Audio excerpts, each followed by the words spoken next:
আসসালামু আলাইকুম এভরিওয়ান। আজকে আমরা নবম ও দশম শ্রেণীর সম্পাদ্য ১ অঙ্কন করব। এখানে প্রশ্নে বলা হয়েছে ত্রিভুজের ভূমি সংলগ্ন একটি কোণ ও অপর দুই বাহুর সমষ্টি দেওয়া আছে, ত্রিভুজটি আঁকতে হবে।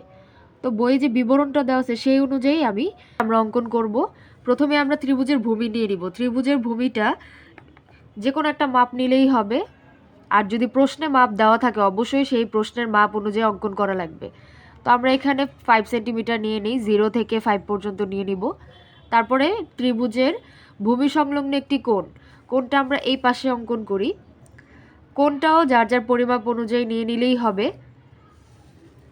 প্রশ্ন যদি কোণের পরিমাপ দিয়ে দেয় অবশ্যই পরিমাপ অনুযায়ী আঁকতে হবে। এরপরে দুই বাহুর সমষ্টি দেওয়া আছে, তো দুই বাহুর সমষ্টিকে আমরা S ধরবো এবং এ থেকে বড় করে নিব। তো দুই বাহুর সমষ্টিটা আমি 7.5 পর্যন্ত নিই। তাহলে এটা হচ্ছে আমাদের ত্রিভুজের ভূমি এ, আর এটা হচ্ছে দুই বাহুর সমষ্টি S, আর এটা হচ্ছে X কোণ। এখন আমাদেরকে বলা হয়েছে যে কোনো রশ্মি BE থেকে, অর্থাৎ আমরা এখন অঙ্কনের বিবরণে চলে যাব ডিরেক্টলি। প্রথমে আমরা একটা যে কোনো রশ্মি এঁকে নিব, যে কোনো রশ্মি একটা বড় করে রশ্মি এঁকে নিব, এই চিহ্নটা দিয়ে দিব। যে কোনো রশ্মি BE বলা হয়েছে B, আর এখানে E, অবশ্যই বড় হাতের বি বড় হাতের ই লিখতে হবে। BE থেকে ভূমি এ, তার মানে এটা ভূমি এ এর সমান করে এই বি বিন্দু থেকে এখানে একটা রেখাংশ কাটতে বলছে, যার নাম হবে বি এবং সি। এখন আমরা এর সমান করে অবশ্যই কম্পাসের সাহায্য নিব। কম্পাস ছাড়া আমরা স্কেল দিয়ে মাপ নিব না। কম্পাসের সাহায্যে আমরা এই যে এখানে আগে মিলাই নিব ভালো মতো। এই যে এই বিন্দুতে মিলানোর পর এখানে ছোট্ট করে একটা বৃত্তচাপ দিয়ে নিব। তারপর এই মাপটা দিয়ে আমরা এই বি বিন্দুতে এখানে একটা বৃত্তচাপ এঁকে নিব, হালকা করে ছোট্ট করে, বেশি গাঢ় দাগ দেওয়া যাবে না, এবং সম্পাদ্য অবশ্যই ক্লিয়ার হতে হবে। তাহলে এই বিন্দুটার নাম হচ্ছে সি। এই বি সি আমরা কোন মাপে নিয়েছি?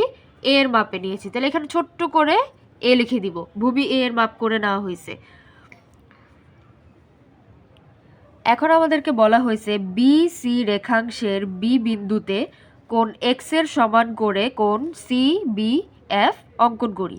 তাহলে এই বিন্দুতে আমাদের কি করতে হবে? কোণ এক্স এর সমান করে একটা কোণ আঁকতে হবে। তাহলে আগে আমরা কোণ এক্স এর মাপ নিয়ে নিই। তাহলে কোণ এক্স এর যেই মাপটা নিয়ে নিব, অবশ্যই এই বিন্দু থেকে অবশ্যই কম্পাস ভালো মতো ধরতে হবে, মাপ যেন নড়চড় না হয়। এই মাপটা নিয়ে আমরা এই বি বিন্দুতে প্রথমে আগে একটা বৃত্তচাপ দিয়ে নিব। এই মাপটা আমরা এখানে দিব না, এখান থেকে আমরা এই বিন্দু থেকে আমরা এখান থেকে আবার আরেকটা মাপ নিয়ে নিব। অনেক স্টুডেন্টরাই আছে এই জিনিসটা বুঝতে পারে না এটা কিভাবে নিবে। এখানে ছোট্ট করে একটা বৃত্তচাপ এঁকে নিবে, তারপর এই মাপ অনুযায়ী এখানে এঁকে নিবা। তারপর এখানে অবশ্যই একটা বিন্দু দিয়ে নিবা, তাহলে তোমাদের চিত্রটা একদম পারফেক্ট হবে। এই যে দুইটা বিন্দু দিয়ে দিলাম, এই দুইটা বিন্দু এখন আমরা যোগ করে দিব। আর যদি বিন্দু না দাও অনেকের চিত্রটা সোজা হয় না। এই যে আমরা এই রেখাটা আঁকলাম, এই রেখাটার নাম এখন আমরা দিয়ে দিব এফ। এখানে একটা রশ্মি চিহ্ন দিয়ে দিবা। তাহলে বি এফ রশ্মি আমরা এঁকে নিলাম। তাহলে সি বি এফ অঙ্কন করতে বলছে, অঙ্কন করা হয়ে গেল। এখন বি এফ রশ্মিতে এস এর সমান করে, যে এস দুই বাহুর যে সমষ্টি এস, এস এর সমান করে আমরা বিডি অংশ কাটবো। কোথায় কাটবো? এখানে না, কিন্তু এই অংশে। তাহলে এখান থেকে আমরা একটা এখানে বৃত্তচাপ আঁকবো, মাপ নিব কার? এস এর। তাহলে অবশ্যই আমরা কম্পাসের সাহায্যে মাপ নিব। এখানে স্কেল দিয়ে অনেকে মাপ নিয়ে নাও, ওটা করা যাবে না।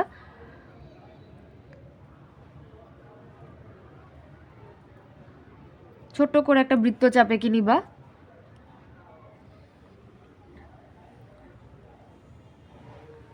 তাহলে এই মাপটা আমরা কার নিলাম? ছোট করে একটা এস লিখে দিবা, কারণ এই যে মাপটা এটা এস এর মাপে নিয়েছি। আর এই বি আর এই যে বিন্দুটা এখানে তৈরি হলো, এটার নাম আমরা দিব ডি।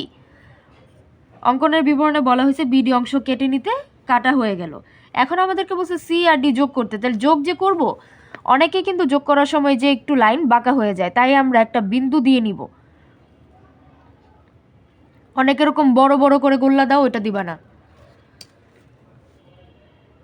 এই দুইটা বিন্দু আমরা যোগ করে নিব। স্কেল দিয়ে আগে দুইটা বিন্দু এক করে নিব, তারপরে যোগ দিব। আমাদেরকে বলা হয়েছে সি বিন্দুতে ডিসি রেখাংশের, এই যে ডিসি যে একটা রেখাংশ, এই রেখাংশের যে পাশে বি বিন্দু আছে সেই পাশে কোণ বিডিসি, কোণ বিডিসি, অর্থাৎ কোণ বিডিসি, তার মানে মাঝখানে কে ডি, তার মানে এই কোণটার কথা বলা হয়েছে। তাহলে কোণ বিডিসি এর সমান করে কোণ ডিসি, জি আঁকতে হবে। এখন জি কোথায় হবে? এখানে না এখানে? বি বলছে কোথায়? এই পাশে, তাহলে অবশ্যই এই পাশে জি আসবে। তাহলে এইখান থেকে এভাবে জি যাবে। তাহলে এই কোণ, আমরা এখানের একটা কোণের মাপ নিয়ে আমরা এখানে একটা কোণ অঙ্কন করব। তাহলে এটা আমরা স্টার্ট করি। তাহলে কম্পাসটা একদম ছোট করে নিব, যেহেতু চিত্রটাও ছোট। তাহলে এই যে বিন্দুতে আমরা আগে কম্পাসটা রাখবো, রাখার পরে এখানে আমরা একটা বৃত্ত নিব। এখন কথা হলো যে আমরা সি বিন্দুর এইটাকে ভূমি ধরবো নাকি এই বিটাকে ভূমি ধরবো? অবশ্যই আমাদের প্রথমে কিন্তু বলছে ডিসি রেখাংশ, তাহলে ডিসি রেখাংশ আমাদের ভূমি। তাহলে আমরা ডিসি রেখাংশ থেকে একটা বৃত্তচাপ এঁকে দিই, দরকার নাই আমাদের এই পর্যন্ত আনার। আমরা এখন আবার কি করব, এইখান থেকে এই পাশে একটা মাপ নিব, পাশের মাপ নিব। মাপ নেওয়ার পরে ছোট করে একটা বৃত্তচাপ দিয়ে দিব বুঝার সুবিধার জন্য। তাহলে এই যে এখান থেকে দেখো মাপ নিয়ে নিলাম, এখান থেকে একটা ছোট্ট বৃত্তচাপ দিলাম। এখন আমাদের কাজ হচ্ছে সি বিন্দু আর এই বিন্দুটা যোগ করে দাও, তাহলে এখানে যে বিন্দুটা তৈরি হবে এটা কি? জি। তাহলে আগে আমরা এখানে একটা বিন্দু এঁকে নিব, কারণ বিন্দু না আঁকলে রেখাটা সোজা হয় না। তাহলে বিন্দুটা এঁকে নিলাম, এই দুটো আগে স্কেল দিয়ে সোজা করে নিব। এই যে বাহিরে চলে গেলেও কোনো সমস্যা নেই। তাহলে এই এই রেখাটার নাম কি দেওয়া হয়েছে? জি। বলা হয়েছে ডি সি জি অঙ্কন করতে, এই যে অঙ্কন করা হয়ে গেল। অনেকে ভুল করো, এখান থেকে তোমরা ভূমি নাও, এখান থেকে তোমরা কোণ আঁকো, পরে চিত্রটা ভুল হয়ে যায়। কোণ আঁকবা এইখান থেকে, ডি আর সি কে তোমরা ভূমি ধরবা, ডিসি রেখাংশে তোমরা কোণটা অঙ্কন করবা।